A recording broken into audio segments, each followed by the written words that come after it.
you, Jesus. सब उसकी आराधना करें।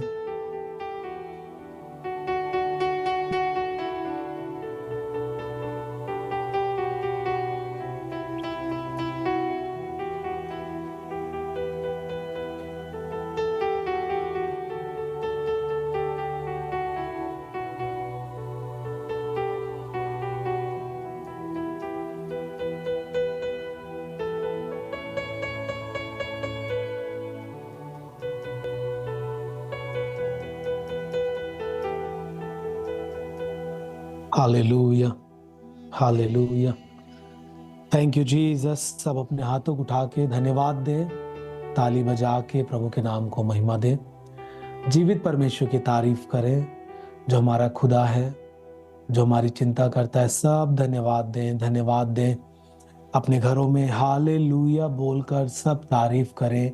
धन्यवाद यीशु बोलकर उसकी आराधना करें। वो जीवित परमेश्वर है, वो मरा नहीं परंतु तीसरे दिन जिंदा हुआ और आज भी जीवित है। वो उसको धन्यवाद दें। कोई भी परिस्थितियां हो, वो हमें तोड़ नहीं सकती, हमारे परमेश्वर से हमें अलग नहीं कर सकती। लोग हमें पहचान नहीं पाते, जैसे लोगों ने मसीहा को नहीं पहचाना, वैसे वे उसके लोगों को नहीं पहचान पाते। लेकिन ये सत्य है कि मसीह है और उसका प्रेम है, और अपने प्रेम के द्वारा, अपने वचनों के द्वारा अपने लोगों के जीवन में काम करता है, और उसके लोग उसके वचन के अनुसार काम करते हैं और उसके प्रेम के दीवाने हैं। सब धन्यवाद दें, उसके वचनों के लिए धन्यवाद दें।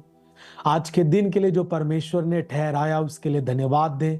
अपने हाथों को उठाकर दिल की गहराई से सब थैंक्स करें आज के दिन के लिए कि प्रभु आपने संभाला और आपने मुझे जीवित रखा, आपने ये समय दिया। सब मिलकर धन्यवाद करें, धन्यवाद करें।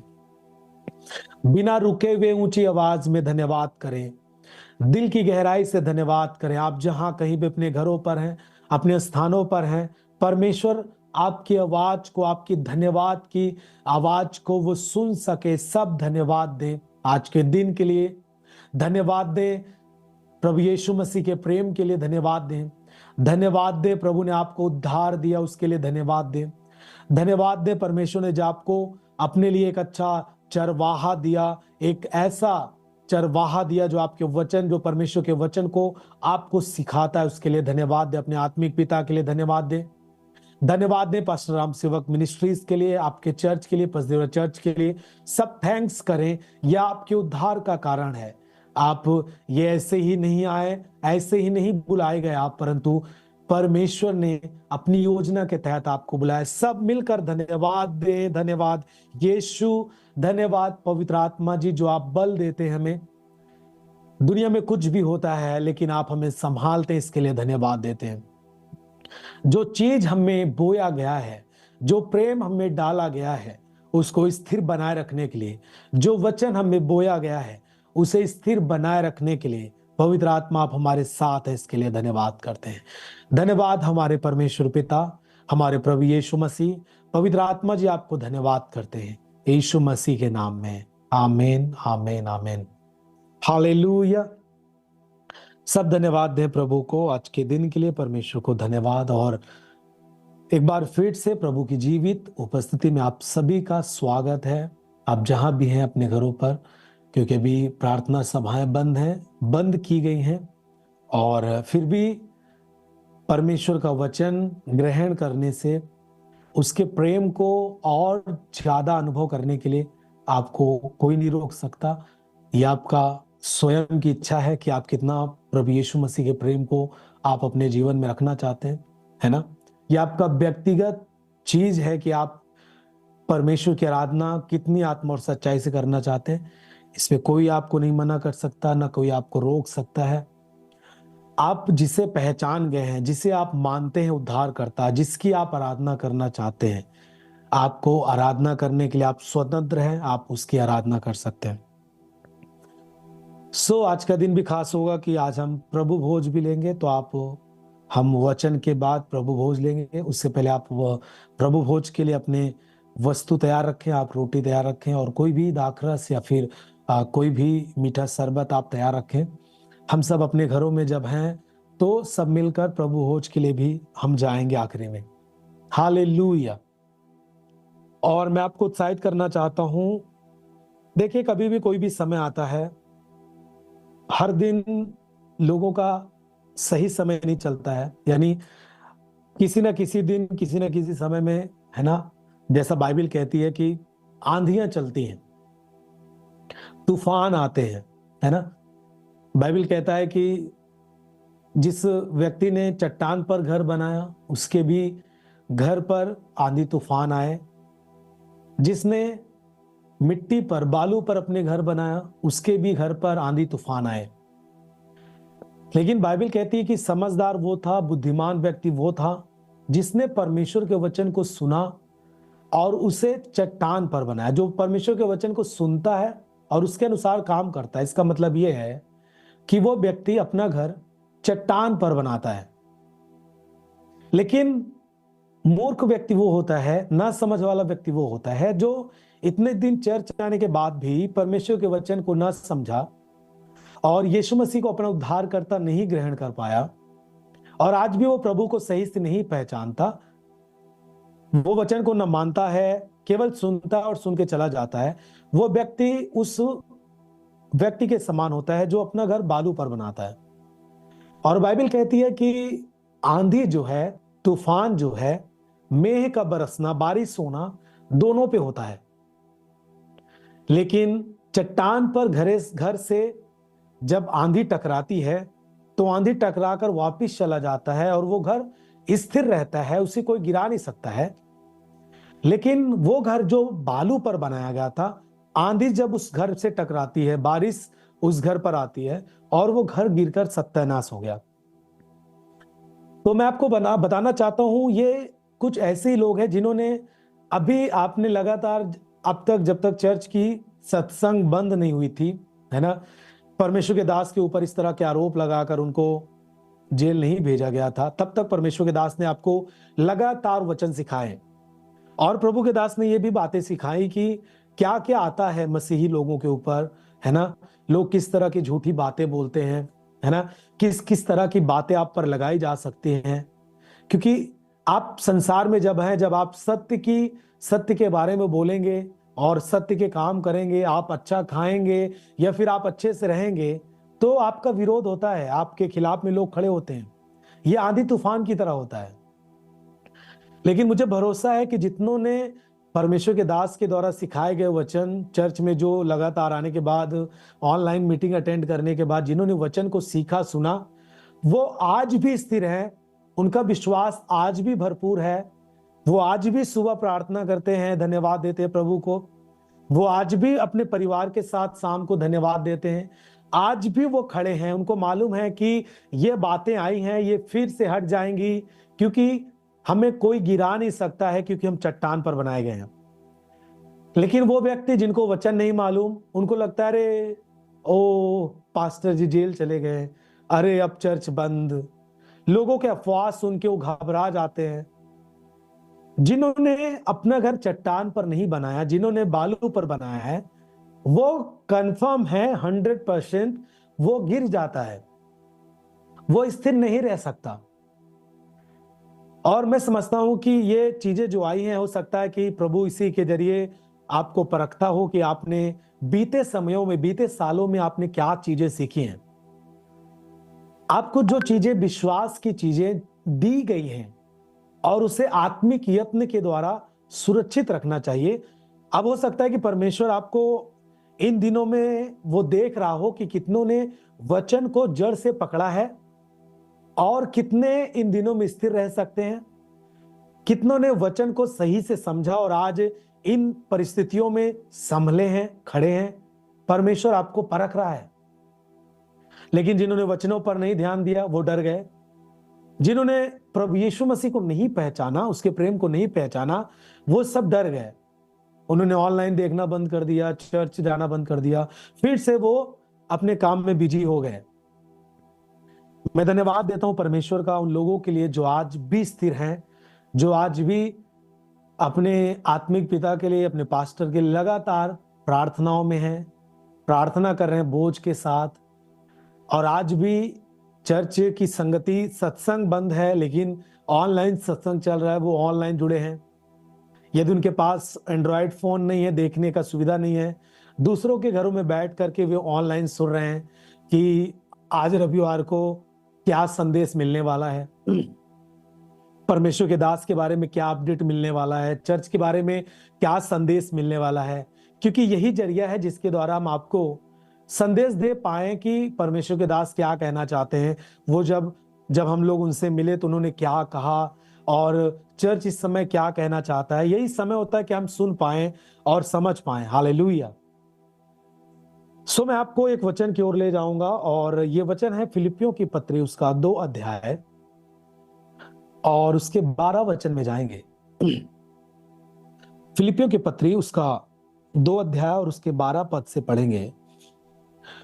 यहां पर लिखा है कि हे मेरे प्रियो, जिस प्रकार तुम सदा से आज्ञा मानते आए हो, यानी जब से आपने प्रभु यीशु मसीह को जाना, जब से आपने यीशु मसीह को उद्धारकर्ता स्वीकार किया, जिस दिन से आपने चर्च आना शुरू किया, जिस प्रकार तुम सदा से, यानी जिस दिन से आपने चर्च आना शुरू किया, वचन को आप मानते आए हो, वैसे ही आप भी, यानी इस दिन की मैं बात कर रहा हूं जिस दिन में आप चल रहे हैं, जिस दिन में आपके आत्मिक पिता को झूठे आरोप लगा के, 100% झूठे आरोप हैं, और झूठे आरोप लगाकर उन्हें जेल भेजा गया और चर्च को बंद कराया गया है। इस दिन में भी वैसे ही अब भी न केवल मेरे साथ रहते हुए, पर विशेष करके अब मेरे दूर रहने पर भी डरते और कांपते हुए अपने उद्धार का कार्य पूरा करते जाओ। हालेलुया। देखिए, जितनों ने वचन को ग्रहण किया, जो चीजें आपने सीखी, जो चीजें आपने, जितने भी हमारे चर्च के मेंबर, चर्च के सदस्य जुड़े हैं टीम पर, इस ऑनलाइन पर, जितने युवा जुड़े हैं आज की इस ऑनलाइन पर, देखिए जो चीजें आपको सौंपी गई हैं, जो चीजें आपको अब तक सौंपी गई लगातार, वो आपकी शारीरिक जीवन के लिए नहीं है। ये कोई नाम बदलने की चीजें नहीं है, ये कोई धर्म की चीजें नहीं है, ये कोई है ना आपके जीवन में दूसरों के प्रति गुस्सा उकसाने वाली चीजें नहीं है। ये उद्धार की चीजें हैं। उद्धार का कार्य जो आपको सौंपा गया है, बाइबल कहती है उसे पूरा करते जाओ। केवल परमेश्वर के दास जब तक आपके बीच में थे और जब आने वाले हैं उस समय नहीं, परंतु अब जब परमेश्वर के दास आपके साथ में नहीं हैं, उनके दूर रहने पर भी, जब आप उनके द्वारा दिए गए संदेश को नहीं सुन पा रहे हैं, उस दिन में भी, यानी आज के दिन में भी डरते रहें परमेश्वर से और उसके सामने कांपते हुए आपको अपने उद्धार के काम को पूरा करना है। यीशु मसीह ने आपको उद्धार का कार्य दिया है, वो आपके व्यक्तिगत जीवन के लिए, वे आपके दूसरों के उद्धार के लिए। आप देखिए कि हमने उद्धार पा लिया जब हम आपके सामने बैठे हैं। परमेश्वर के दास ने उद्धार पा लिया। उन्होंने जेल में भी प्रार्थना करते हैं, वो अपने जीवन को परमेश्वर के सामने रखते हैं, परमेश्वर के सामने घुटने टेकते हैं, वो अपने उद्धार के काम को पूरा कर रहे हैं। साथ ही साथ वे जेल में भी आपके लिए, आप लोगों के लिए प्रार्थना कर रहे हैं कि परमेश्वर फिर से वो समय लाएगा। हम धन्यवाद देते हैं खुदा को कि वो जीवित है, वो समय लाएगा कि हम फिर मिलकर एक साथ उसकी आराधना कर पाएंगे।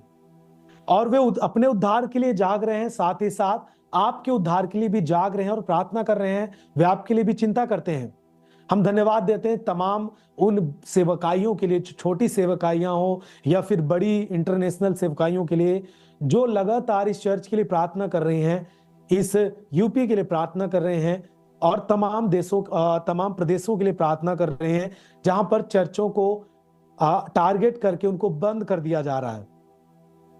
देखिए, हम अपने उद्धार के साथ साथ आपके उद्धार के लिए भी कार्य को पूरा करने के लिए हम कहीं से भी, जहां पर भी हैं, वहां से भी आपके लिए लाइव हो रहे हैं, ताकि आपके अंदर जो चीजें बोया गया है, आपके अंदर जो चीजें दी गई हैं, पवित्रताई का, जो चीजें विश्वास का, जो चीजें चंगाई का, जो चीजें एक अच्छे धार्मिकता के साथ जीने का, उसको पूरा करने के लिए, उसको स्थिर रखने के लिए हम भी लगातार इस उद्धार के कार्य को पूरा कर रहे हैं। हम पीछे नहीं हट रहे हैं। हमारी टीम भी उसको पूरा कर रही है। 24 घंटे आपके लिए कॉल सेंटर पर टीम बैठती है, 24 घंटे अलग से प्रेयर चलती है। आपके लिए लोग प्रेयर कर रहे हैं, आपके लिए लोग जाग रहे हैं, आपके लिए लगातार प्रयत्न कर रहे हैं ताकि आपके जीवन से उद्धार को दूर ना कर सके कोई। अविश्वास, संदेह आपके मन में पैदा ना हो, ये चीजें जो आपको प्रभु से दूर ले जाए, उसके लिए लगातार टीम, लगातार परमेश्वर के दास और हम आपके लिए जाग रहे हैं ताकि अपने उद्धार के काम को और आपके उद्धार के काम को पूरा कर सके। वैसे ही आपका खुद का ये निर्णय होना चाहिए। जब तक परमेश्वर के दास आपके बीच में थे, केवल उस समय तक नहीं, परंतु बाइबल कहती है कि मेरे दूर रहने पर भी, पौलुस कहता है, यानी परमेश्वर के दास आपसे बोल रहे हैं, पास्टर राम सेवक जी, आपके आत्मिक पिता, हमारे आत्मिक पिता आपको ये संदेश दे रहे हैं कि जैसे अब तक मेरे रहने के द्वारा आप उत्साहित थे वचनों को पढ़ने के लिए, आप उत्साहित थे परमेश्वर की आराधना करने के लिए, आप उत्साहित थे अपने उद्धार के काम को पूरा करने के लिए, आप उत्साहित थे पवित्रताई जीवन के लिए दौड़ रहे थे, आप उत्साहित थे कि आत्माओं को, रूहों को बचाने के लिए, सुसमाचार फैलाने के लिए।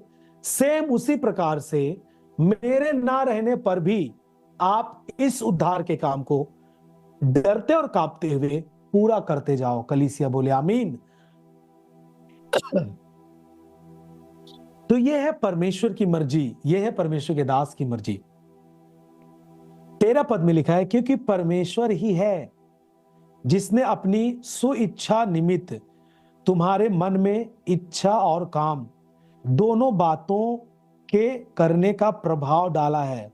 14 पद में लिखा है, सब काम बिना कुड़कुड़ाए और बिना विवाद के किया करो।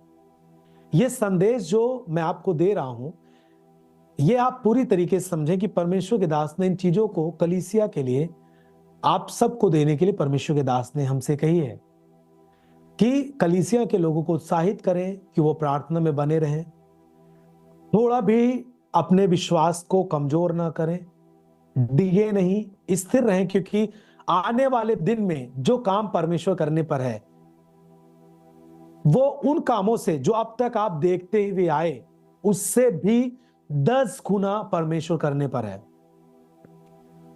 हाँ, मैं मानता हूं कि आपको लगता है कि मेरे चर्च में क्रिसमस सेलिब्रेशन नहीं हो पाया, सेलिब्रेट नहीं हो पाया, हमने इतनी सारी तैयारियां की, इतने लोगों को इन्विटेशन दिए, लेकिन दुख हुआ, हमें भी दुख हुआ।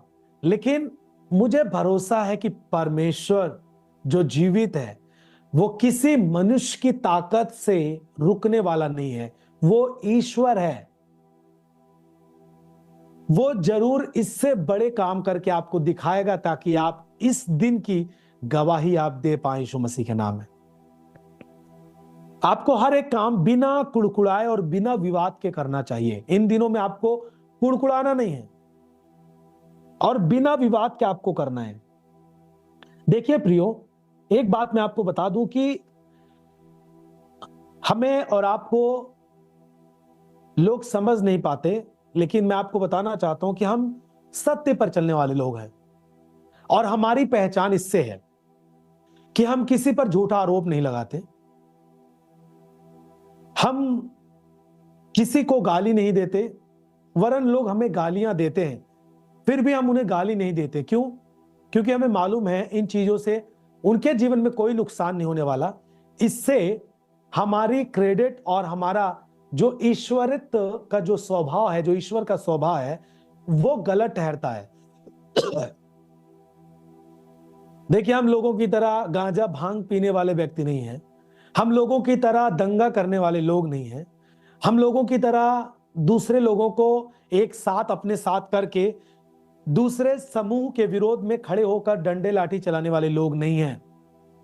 हम सत्य पर चलने वाले लोग हैं और आखिरी दिन तक हम यही विश्वास करके चलेंगे और यही परमेश्वर करेगा भी, हम सत्य के द्वारा जीत पाएंगे और हम फिर से, दुनिया भी इस बात की गवाही देगी और देख पाएगी कि हम सत्य के द्वारा चलते हैं, सत्य के द्वारा विजय प्राप्त करते हैं और सत्य के द्वारा काम करते हैं। आमीन।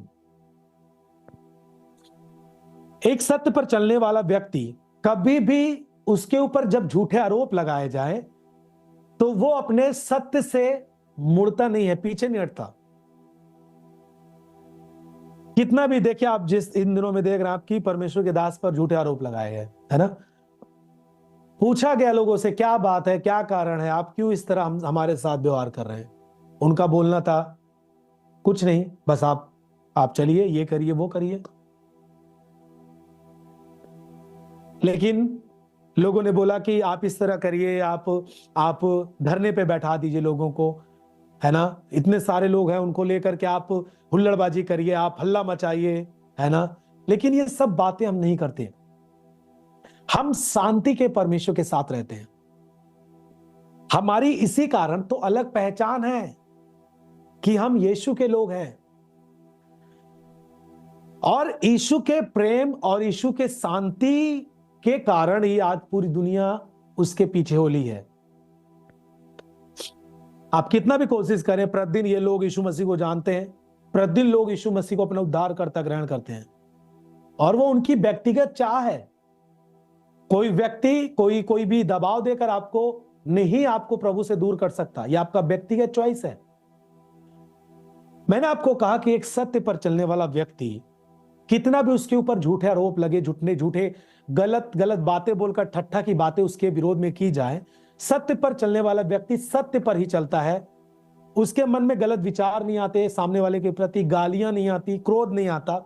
वो केवल इतना बोलता है कि परमेश्वर इनको बुद्धि दे कि ये जान सके ये जो बातें झूठी लगा रहे हैं। देखिए, झूठ वाले लोग झूठी बातें करके आपको घेरते हैं, यह पहचान है कि वो झूठे लोग हैं। अगर उनमें सत्यता है तो झूठी बातों का सहारा वो नहीं लेते। जिन्होंने भी परमेश्वर के दास पर आरोप लगाए हैं, यदि मैं आपको बोलता हूं कि यदि आपके पास सत्यता है तो आप झूठी बात का सहारा लेकर एक सच्चे परमेश्वर की आराधना करने वाले लोगों को, या फिर किसी भी धर्म जाति के हो, किसी के भी लोगों को आप झूठी बातों के द्वारा नहीं घेरेंगे। यदि आप सत्य हैं, तो यदि आपकी जुबान सत्य है, यदि आप सच्चाई पर मानते हैं, आप मानते हैं कि मैं जिसे पढ़ता हूं वो सत्य है, तो आप उसके अनुसार काम करिए। क्या आप उद्धार के मार्ग पर हैं? आज तक कभी मसीही लोगों ने कभी भी किसी को झूठी बातों के द्वारा नहीं घेरा। हाँ, अगर उन्होंने बोला है तो अपने वो अधिकार के लिए जीते जो उनका अधिकार है इस भारत देश में, कि उनको आराधना करने दी जाए। न वो किसी को रोकते हैं तो उनको भी रोका ना जाए। उनकी आराधना में, उनके भवनों में, प्रार्थना भवनों में लोग अपनी मर्जी से आते हैं, लोग अपनी मर्जी से जाते हैं।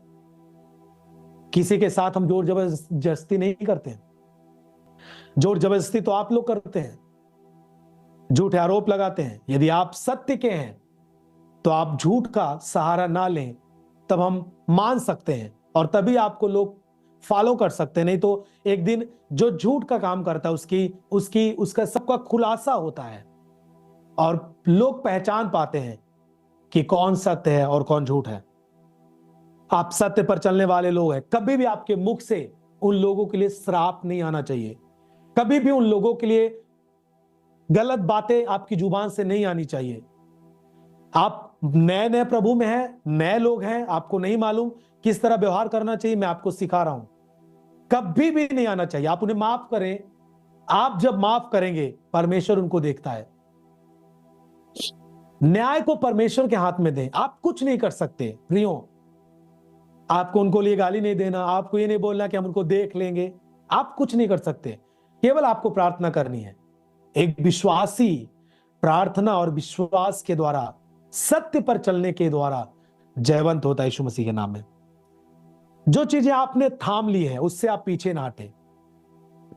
मैंने बहुत सारे लोगों को देखा है कि आज लोग किस तरह की बातें बोलते हैं। मैंने देखा है कि उनको जिन्होंने बहुत सारे नशीली पदार्थों को लेते थे और जब वो ग्रुप में जाते थे, पैसा खर्च करते थे, नशे करते थे, गांजा पीते थे, भांग पीते थे, तब लोग बोलते थे कि अरे वाह यार, कितना अच्छा दोस्त है, वाह क्या बात है, क्या काम हो रहा है। लेकिन वही व्यक्ति जब परमेश्वर के पास आता है, यीशु मसीह के पास आता है, जब उसका जीवन बदल जाता है, लोग बोलते हैं अरे यार तू कितना खराब हो गया, अभी तक कुछ नहीं सलाह दिए कि आप इसे बंद करो, वाह वाह करते थे। मुझे हंसी आती है जब लोग पान खाते हैं खुद, दारू पीते हैं खुद, व्यभिचार करते हैं खुद और बोलते हैं, चर्च के लाइव पर लिखते हैं फ्रॉड हो रहा है। फ्रॉड हो रहा है, वाह क्या बात है। कुछ नहीं मालूम आपको, यीशु मसीह ने बोला तुम झूठ वरन झूठ के पिता का सहारा लेते हो, शैतान का सहारा लेते हो, इसलिए तुमको कुछ समझ नहीं आता। तुम खुद गलत वीडियो देखते हो और खुद गलत गलत बातें बोलते हो, रास्ते चलते समय खुद गलत गलत किसी को भी देखते ही, लड़कियों को देखते ही, किसी भी लोगों को देखते ही चिढ़न बस मजाक करने के लिए गलत बातें कमेंट करते हो, और चर्च के लोगों को जो पवित्रता के साथ जीते हैं उन्हें आप पाखंड बोलते हो। अपने जीवन को सुधारो। जो सत्य में होता है वो पाखंड ओखंड नहीं बोलता कभी भी। आपने हमें सुना कभी? कभी भी मसीह के लोगों से आप कंपेयर कर लीजिए, उनसे आप बहुत ही मतलब क्रेडिट जिसको बोलते हैं ना, गिरे हुए लोग के समान आप दिखेंगे। आपकी मोबाइल की वीडियो हिस्ट्री चेक करवा दें आप, हमारे एक अच्छे मसीही की वीडियो हिस्ट्री आप चेक करवा दीजिए, आप उनसे ज्यादा क्रेडिट में गिर जाएंगे आप, क्योंकि पाखंड में वो नहीं है, पाखंड में आप है। आपको कुछ दिखता नहीं। शराब लोग छोड़ दे रहे हैं, ये पाखंड है? कदापि नहीं। गांजा पीना लोग छोड़ दे रहे हैं, पाखंड है? कदापि नहीं। लोग एक जवान अपने मां बाप की आज्ञाओं के अनुसार चल रहा है, पाखंड है? कदापि नहीं। आप अपनी पत्नी को गाली देते हो और दूसरे को बोलते हो, पाखंड है। घर में तो सही से घर बना नहीं पाए और दूसरे का विरोध करने चल दिए गलत बातें लगाकर, और लिखते हैं सब फ्रॉड हो रहा है। फ्रॉड आप हो। अपने पत्नी के साथ फ्रॉड कर रहे हो, अपने बच्चों के साथ फ्रॉड कर रहे हो। न 1 रुपए कमाना, न 1 रुपए बच्चों के लिए रखना, वही आपके बच्चे बड़े हो जाएंगे। जो इधर उधर आप टहल रहे हैं, बस इसका विरोध करना, उसके बारे में गलत आरोप लगाना, आपको लगता है वाह, आपके साथ कोई नहीं आता, केवल आपको दूर से लोग वाही वाही करते हैं और आप इसमें पूरा अपना जीवन खराब कर रहे हैं। संभल जाइए आप। कभी भी मसीह के ऊपर आरोप ना लगाएं आप, सोचे समझे। वो जीवन, वो लोग जो शांति के साथ प्रीच करते हैं, शांति के साथ आराधना करते हैं, शांति के साथ अपनी गवाहियां देते हैं, शांति के साथ अपने पूरे कार्यक्रम को आयोजित करते हैं, और उनके कार्यक्रम में लोग बैठकर सीखते हैं, सभ्यता सीखते हैं, बोलना सीखते हैं, चाल चलन सीखते हैं। हुल्लड़बाजी नहीं करते वो, गालियां नहीं देते वो। प्रियो, आपको अपनी सत्यता को थाम कर रखना है। परमेश्वर के दास, हमारे आत्मिक पिता के ये संदेश है आपके लिए। जब मैं आपके साथ था, जितने आप उत्साहित थे वचन के लिए, जब मैं आपके साथ था, चर्च में था, और आप आराधना करने के लिए उत्साहित थे, पवित्र जीवन के लिए उत्साहित थे, अपने विश्वास को लगातार इंक्रेज कर रहे थे, उसी तरह उनका संदेश है कि मेरे ना रहने पर भी आपका ये उत्साह, आपका ये प्रेम, आपकी ये पवित्रताई खत्म नहीं होनी चाहिए, ये बढ़ती रहनी चाहिए। आमीन। 15 पद में लिखा है कि ताकि तुम निर्दोष और भोले होकर, आप निर्दोष और भोले होकर टेढ़े और हठीले लोगों के बीच में, ये हठीले लोग हैं, टेढ़े लोग हैं जो गाली गलौज करते हैं, जो डंडे के सहारे चलते हैं, जो मनुष्य की ताकत के अनुसार चलते हैं, जो अपनी ताकत दिखाते हैं, दूसरों को दबाने के लिए, दूसरे समूह जाति को दबाने के लिए कोशिश करते हैं। ये हठीले लोग हैं, टेढ़े लोग हैं। और इनके बीच में आप कैसे हो? परमेश्वर के निष्कलंक संतान बने रहो। निष्कलंक संतान। आपको कितना भी लोग बोलें, आप शासन का सहारा लें, लेकिन अपनी जुबान से गलत बातें ना बोलें।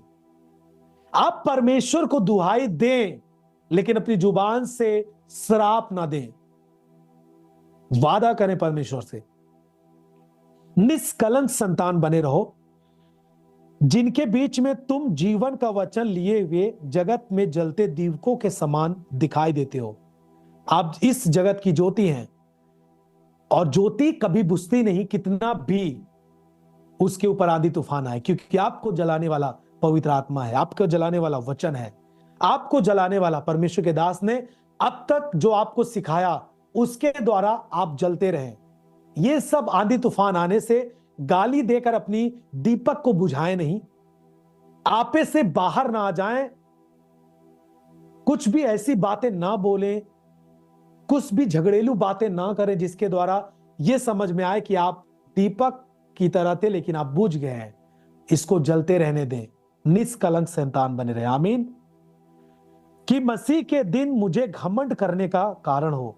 जब आप ठीक रहेंगे तो परमेश्वर के दास आपके आत्मिक पिता को मसीह यीशु में और दुनिया के सामने, पूरे है ना, शासन प्रशासन के सामने, लोगों के सामने इस बात का घमंड करने का उन्हें अवसर मिलेगा कि ना मेरा दौड़ना ना मेरा परिश्रम करना व्यर्थ हुआ। क्योंकि जो बातें परमेश्वर के दास ने आपको सिखाई वो बातें आपके गांव के लोग आपके जीवन में देखने पाए,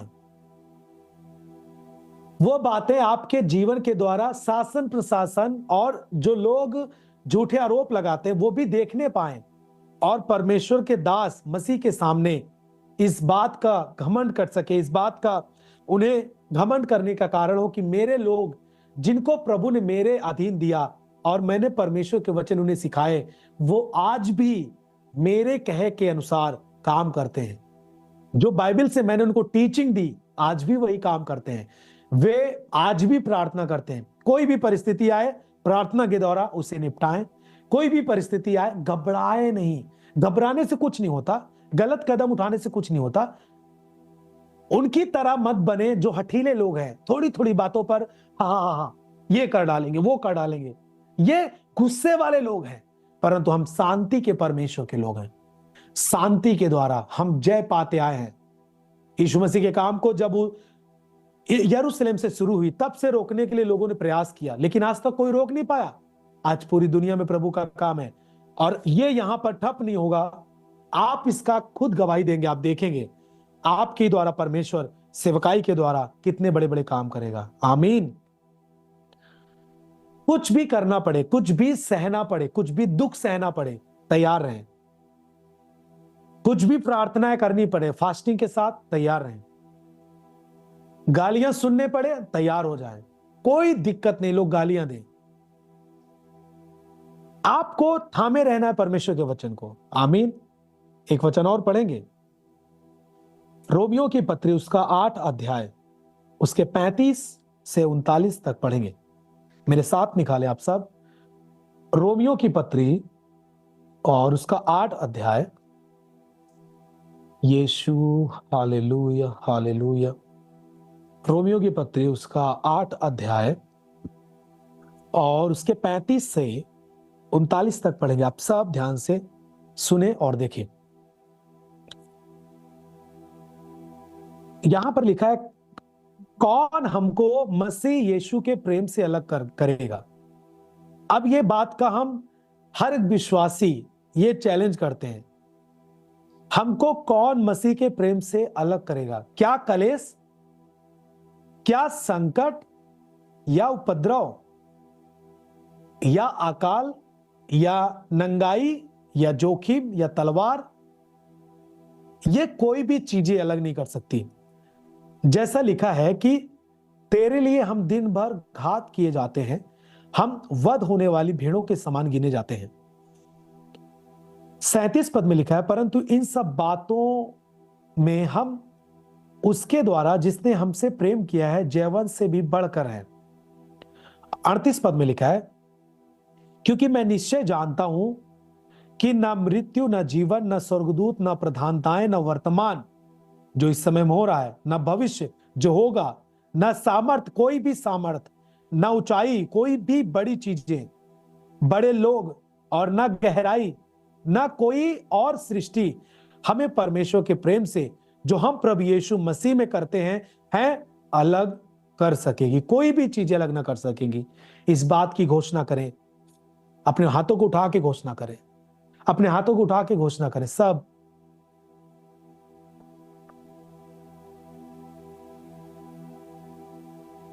सकती, कोई भी चीज हमें अलग नहीं कर सकती हमारे परमेश्वर के प्रेम से।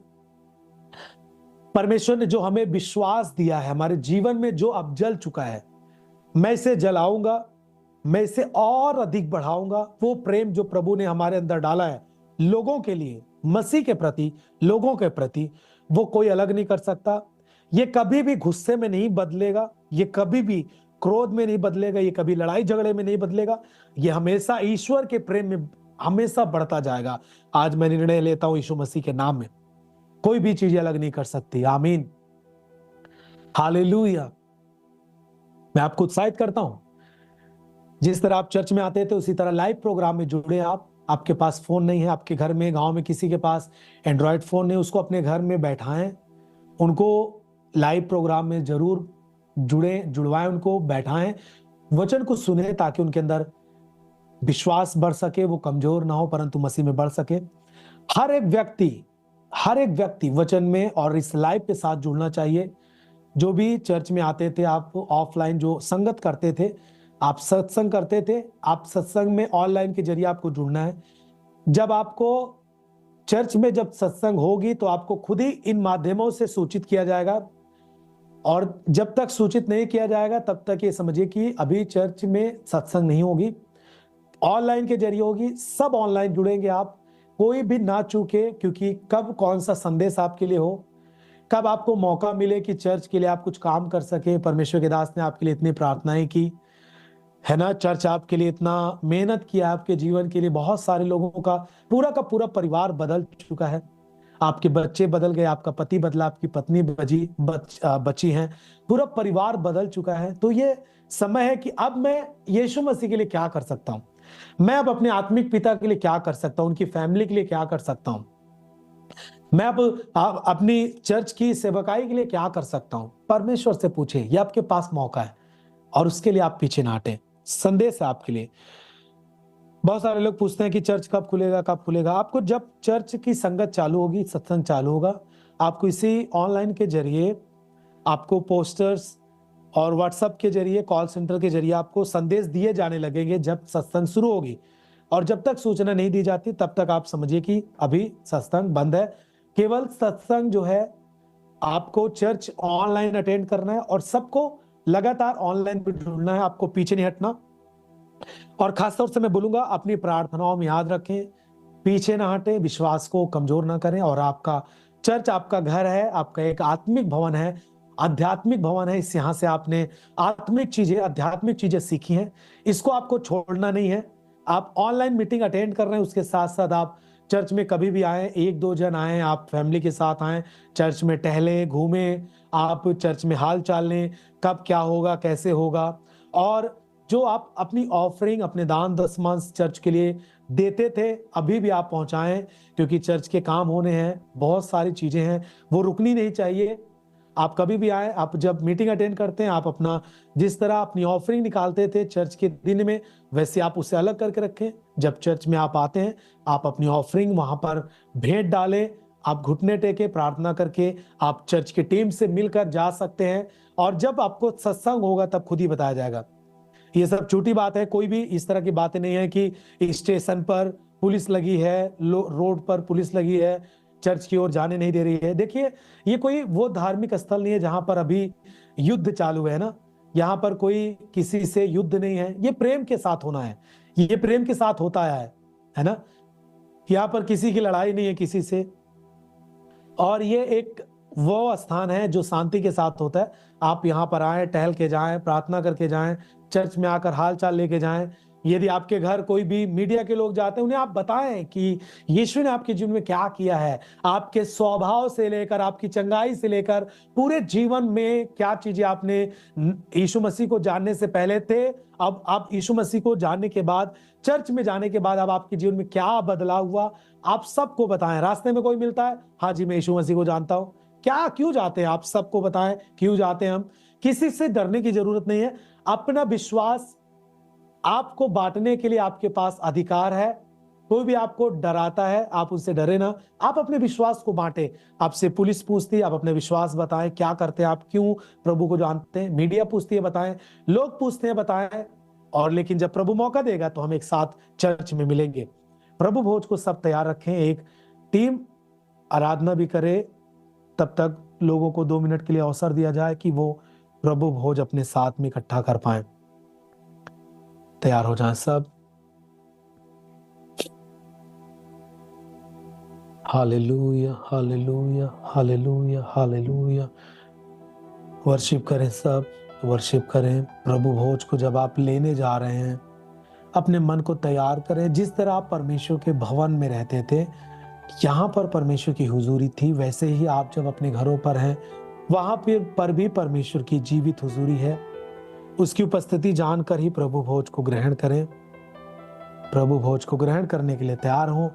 कलीसिया ऑनलाइन जरूर जुड़ेंगे, आप कोई भी मिस ना करें। मैं आपसे फिर बोलता हूं, फिर आप इधर उधर चर्च में ना जाएं, इधर उधर क्या चीजें आपको सीखने को मिल जाए उनसे आप अलग रहें। देखिए, आप इन दिनों में बहुत सारी चीजें होती हैं, है ना। जिस पवित्र जीवन के लिए आपको खड़ा किया जा रहा, हो सकता है किसी न किसी संदेश के द्वारा आपका पवित्रता ही थोड़ा बिगड़ने लगे।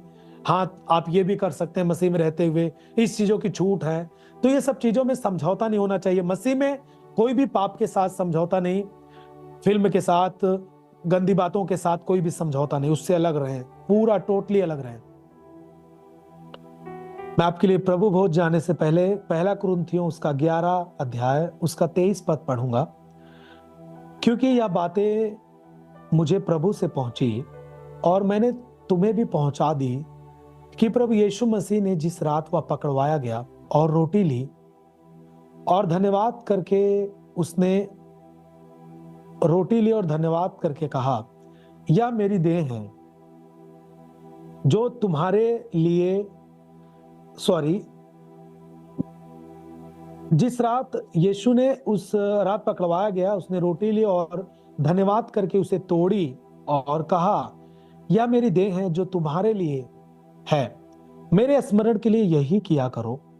और इसी रीत से उसने बियारी के पीछे से एक कटोरा भी लिया और कहा, यह कटोरा मेरे लहू में नई वाचा है, जब कभी पियो तो मेरे स्मरण के लिए ही किया करो।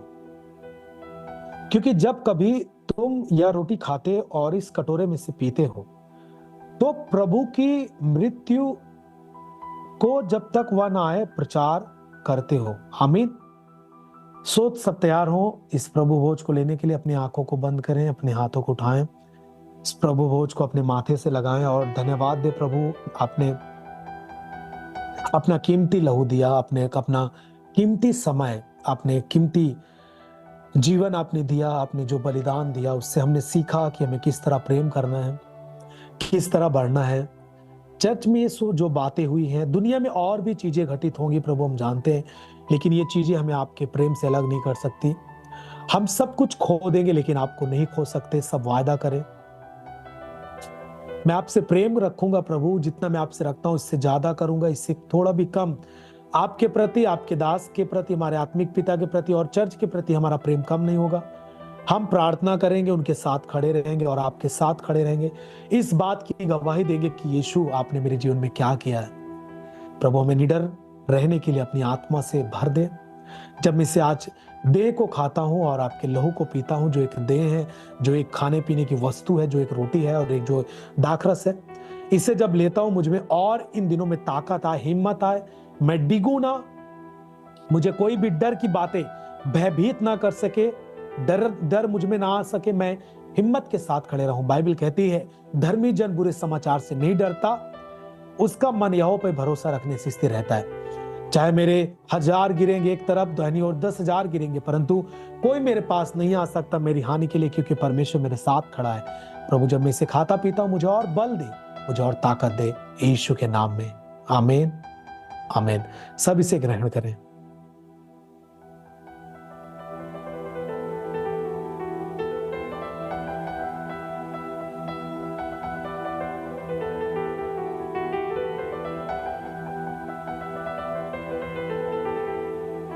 हालेलुया। सो प्रभु का धन्यवाद। और जनवरी में सब प्रार्थना करेंगे परमेश्वर के दास के बिल होने के लिए। और हमारे जो विश्वासी है ना, जो विश्वासी हैं और वो खुद एडवोकेट हैं, खुद वो वकील हैं और वो कचहरी में यदि वे रहते हैं, है ना, वो जिला कोर्ट में, इलाहाबाद जिला कोर्ट में कचहरी में यदि आप रहते हैं, तो जरूर हमारे कॉल सेंटर जो आपके स्क्रीन पर हमारी टीम दे देगी आपको, इस कॉल सेंटर के नंबर पर संपर्क करें और हमारी टीम ध्यान दे, उनके नंबर, उनके नाम और उनके एड्रेस को जरूर नोट कर लें।